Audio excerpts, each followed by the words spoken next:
வணக்கம் நேயர்களே, ஸ்ரீ சக்ரா பக்தி சேனல் நேயர்கள் அனைவருக்கும் முதல்ல என்னோட நமஸ்காரம். இன்றைய நாள் பார்த்தீங்கன்னா ஞாயிற்றுக்கிழமை. நேயமாக நான் எல்லாருக்கும் சொல்லுவேன் ரெஸ்ட் எடுங்க அப்படின்ட்டுன்னு. இன்றைய நாள் 9/3/2025 உத்ராணியம் குரோதி மாசி 25, மாசி மாதம் 25 நாள் சுப முகூர்த்த நாள். இன்னைக்கு நல்ல நேரம் பார்த்தீங்கன்னா இன்னைக்கு காலையில் 7:30 to 8:30, சாயங்காலம் 1:00 to 2.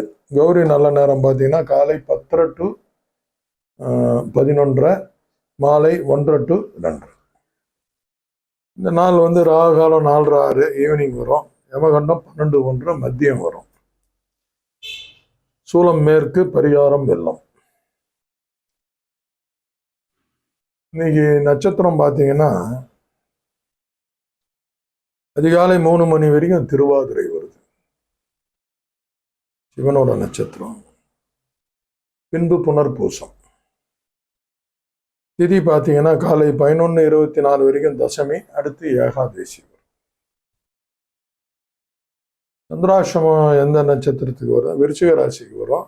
நட்சத்திர வயசு பார்த்தீங்கன்னா காலைல விடிகாலம் 3 மணி வரைக்கும் அனுஷம், பின்பு கேட்டை. விருச்சிக ராசிக்கு நீங்கள் எடுக்கணும். விருச்சிக ராசி ஃபுல்லாக சந்திராசிரமத்தில் கொஞ்சம் கான்சன்ட்ரேட் பண்ணிக்கணும். இன்னைக்கு ராசி பலன் பார்த்தீங்கன்னா மேஷ ராசி நேயர்களுக்கு பக்தி நிறைந்த நாள். ஏதாவது கோயில் அந்த மாதிரி போகிறதுக்கு ஒரு வாய்ப்பு. ரிஷபராசி நேயர்களுக்கு பார்த்தீங்கன்னா இன்னைக்கு ஏதாவது ஒரு காம்ப்ளிமெண்ட்ஸ் அவங்கள தேடி வரும். வெறும் அது பணம் மட்டும் கிடையாது, ஏதாவது ஒரு பொருளாவோ பணமாவோ இந்த மாதிரி ஒரு நல்ல விஷயங்கள் நடக்கும். இன்னைக்கு மிதுன ராசி நேயர்களுக்கு பார்த்தீங்கன்னா கொஞ்சம் பயம் நிறைந்த ஒரு நாள். இன்னைக்கு ஒரு நாள் தள்ளி வைங்க, அரை மனசோட எதுவும் செய்ய தேவையில்லை. கடகராசி நேயர்களுக்கு பார்த்தீங்கன்னா பகமை நிறைந்த நாளாக வருது. மற்ற ராசி நேயர் மற்ற ராசிக்காரங்க இன்னைக்கு கொஞ்சம் நெகட்டிவ் ஆஸ்பெக்டில் இருப்பாங்க. இப்போ கடகராசி நேயர்கள் இன்னைக்கு கொஞ்சம் எல்லாருக்கிட்டையும் பேச்சுவார்த்தையெல்லாம் தவிர்த்து கொஞ்சம் சூதானமாக இருக்கிறது நல்லது. சிம்ம ராசி நேயர்களுக்கு பார்த்தீங்கன்னா இன்னைக்கு பரிவு நிறைந்த நாள்.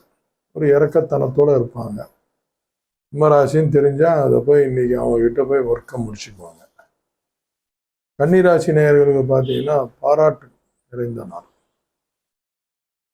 கன்னிராசி நேயர்களுக்கு இன்னைக்கு அவங்க ஒர்க்கு ஸ்மார்ட்டாக இருக்கும். ஒரு அப்ரிஷியேட், எல்லாரும் ஒரு அப்ரிஷியேட் பண்ணக்கூடிய அளவுக்கு இன்னைக்கு அவங்களுடைய செயல்பாடு இருக்கும். துலாம் ராசி நேயர்களுக்கு பார்த்தீங்கன்னா ஒரு எல்லா ராசிக்காரங்களும் அனுசரித்து போவாங்க இன்னைக்கு. ஸோ அவங்க வேலை இன்னைக்கு கொஞ்சம் டக்குன்னு முடியும். விருச்சிக ராசி நேயர்களுக்கு ஞாயிற்றுக்கிழமைன்றது இவங்களுக்கு தான் இன்னைக்கு தகும். நல்லா ரெஸ்ட் எடுக்கலாம், நல்லா ஓய்வு விடுங்க. தனுசு ராசி நேயர்களுக்கு பார்த்தீங்கன்னா வரவு வரக்கூடிய ஒரு நாள். பணம் சார்ந்த விஷயம் இல்லாமல் ஒரு நல்ல செய்தி அந்த மாதிரி எல்லாமே இன்னைக்கு வரும். மகர ராசி நேயர்களுக்கு பார்த்தீங்கன்னா இன்னைக்கு எல்லாத்துலேயும் ஒரு சிறு தடுங்கல் ஏற்படும். அதனால முக்கியமான காரியங்களை இன்னைக்கு தவிர்ப்பது நல்லது. கும்பராசி நேயர்களுக்கு அனைத்திலும் வெற்றி தரக்கூடிய ஒரு நாள். எல்லாருக்கும் எல்லா விஷயங்கள்லையும் இன்னைக்கு ஒரு ஜெயம் உண்டாகும். மீனராசி நேயர்களுக்கு ஒரு புகழ்ச்சி தரக்கூடிய ஒரு நாள் இன்னைக்கு. இனிமே இன்றைய நாள் எல்லாருக்கும் சிறப்பாக அமையணும்னு கேட்டுக்கிறேன். கர்ணாதிபதி பார்த்தீங்கன்னா இன்னைக்கு காலைல 11 மணி வரைக்கும் கரசை, அடுத்து மணிசை இரவு 11 மணி வரைக்கும் பத்திரை நாளைக்கு காலைல பார்த்துக்கலாம். கர்ணாதிபதி வலகு போடுங்க, ரொம்ப சிறப்பாக இருக்கும். இன்றைய நாள் மிக சிறப்பாக அமையணும்னு எல்லாம் வல்ல இறைவன் தமிழ் கடவுள் முருகனை மேலே ரொம்ப நன்றி. வணக்கம்.